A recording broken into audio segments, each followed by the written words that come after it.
वातावरण, हरे भरे खेत, पक्षियों की चहचहाट और एक छोटा सा घर जिसमें 3 लोग रहते थे।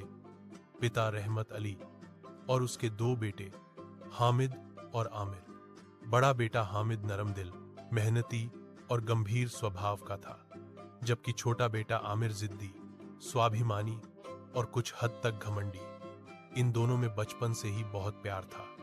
वह खेतों में एक साथ काम करते, गांव के मेले में साथ जाते और रात को एक ही बिस्तर पर सोते। रहमत अली फख्र से कहा करता, मेरे बेटे मेरे बाजू हैं, एक दूसरे का सहारा है। लेकिन जिंदगी में कभी कभी हालात वो रंग दिखाते हैं जो दिलों के रिश्तों को कमजोर कर देते हैं। वक्त गुजरता गया। रहमत अली बुढ़ापे की दहलीज पर पहुंच गया। उसने सोचा कि अपनी जमीन और जायदाद दोनों बेटों में बांट दूं ताकि बाद में कोई झगड़ा न हो। एक दिन उसने दोनों को बुलाया और कहा, बेटो, मैंने सारी जिंदगी मेहनत से यह जमीन कमाई है। चाहता हूं तुम दोनों अपनी मेहनत से इसे संभालो। आधी जमीन हामिद की, आधी रामर की। दोनों ने खामोशी से सर झुका दिया। लेकिन दल के अंदर कुछ हावर ही तूफान बरपा था, खास तौर पर आमिर के। उसके दल में एक वसूसा जागा कि हामिद ने वालिद को अपने हक में कर लिया है। कुछ दिनों बाद जब जमीन नापी गई तो आमिर को लगा कि उसकी जमीन अपेक्षाकृत कम उपजाऊ है। उसके चेहरे पर नापसंदगी के आसार थे। उसने कड़वे लहजे में कहा, अब्बा, हामिद ने आपको बेवकूफ बना दिया। सारी अच्छी जमीन उसी के हिस्से में आ गई। हामिद ने धैर्य से कहा, नहीं आमिर, जमीन बिल्कुल बराबर है, तुम चाहो तो बदल लो हिस्से। मगर आमिर के दिल में शक ने जड़ पकड़ ली थी। इसके बाद उसने हामिद से बातचीत कम कर दी। गांव के लोग हैरान थे कि जो भाई कभी साया बने फिरते थे, अब एक दूसरे को देखना भी गवारा नहीं करते। एक शाम गांव के चौक में आमिर और हामिद का झगड़ा हो गया। बात जमीन से शुरू हुई और इज्जत तक जा पहुंची। आमिर ने गुस्से में कहा, मैं तुम्हें भाई नहीं मानता, तुम सिर्फ मतलब के हो। हामिद का दिल टूट गया, मगर उसने कुछ न कहा। वह खामोशी से चला गया। रहमत अली के लिए यह मंजर जहर से कम न था। उस रात उसने आमिर से कहा, बेटा, अगर खून का रिश्ता जमीन से हार गया तो समझो सब कुछ खत्म हो गया। लेकिन आमिर के कानों पर जूं तक न रेंगी। वक्त गुजरता गया। मौसम बदला, मगर उनके दिलों की सर्दी न गई।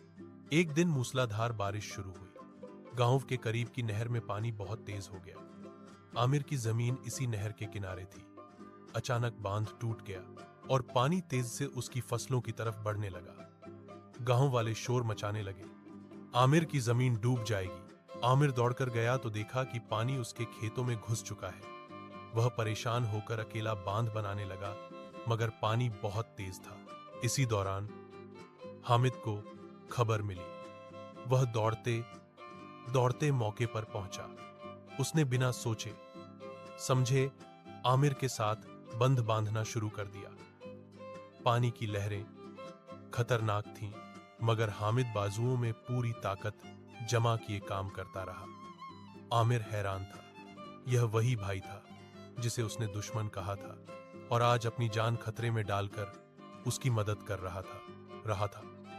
अचानक हामिद फिसल गया और पानी के तेज बहाव में बहने लगा। आमिर चीखा, हामिद! वह दौड़ता हुआ नहर में कूद गया और भाई का हाथ पकड़ लिया।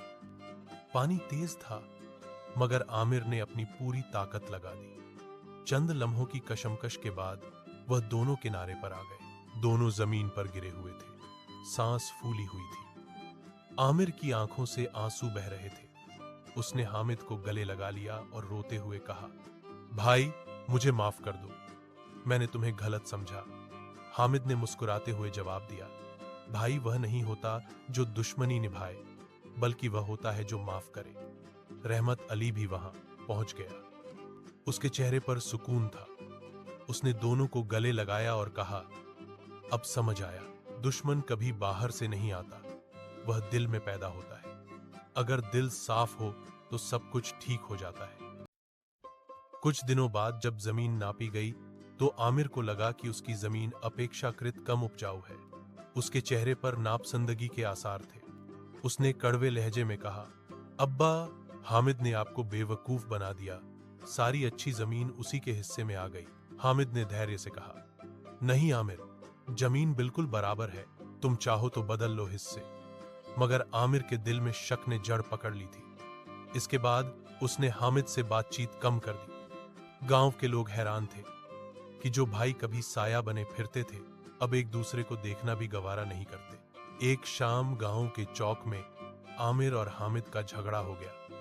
बात जमीन से शुरू हुई और इज्जत तक जा पहुंची। आमिर ने गुस्से में कहा, मैं तुम्हें भाई नहीं मानता, तुम सिर्फ मतलब के हो। हामिद का दिल टूट गया, मगर उसने कुछ न कहा।